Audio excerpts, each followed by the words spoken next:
Hello বন্ধুরা, এখন চলছে পিঠে ভাজা। মানে এটা সেদ্ধ পিঠে। তো যদি আগের দিনে সেদ্ধ পিঠে থাকে, তো সেটাকে এরকম করে তেলে ভেজে খেলে এত ভালো লাগে খেতে। মানে কি করে করতে হবে আমি বলে দিচ্ছি। একটু তেলের ওপরে শুকনো লঙ্কা, একটু জিরে, গোটা গোটা জিরে আর একটু হলুদ দিয়ে, আর তেলটা হয়ে গেলে এই পিঠেগুলো দিয়ে শুধু ভাজতে হবে। হালকা করে ভেজে নিলেই হবে। ভাজলে এত সুন্দর একটা সেন্ট বেরোবে, আর পিঠেটা না নরমও হয়ে যাবে, আর কি সুন্দর টেস্ট লাগে খেতে।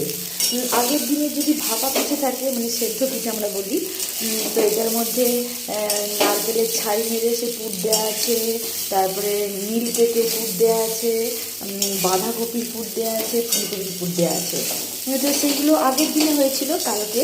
মানে আগের দিনে যদি হয়, যদি পিঠে এক্সট্রা বেঁচে যায়, রয়ে যায়, সেটা তার পরের দিনে বাসি পিঠে।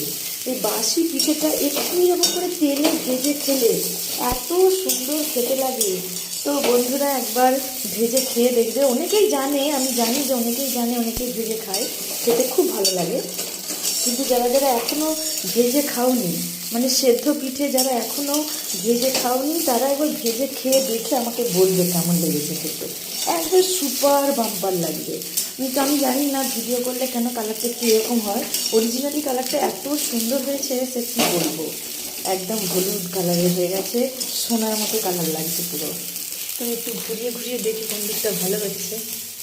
এই যে বন্ধুরা, তো করে একবার খেয়ে দেখে আমাকে বলবে কেমন।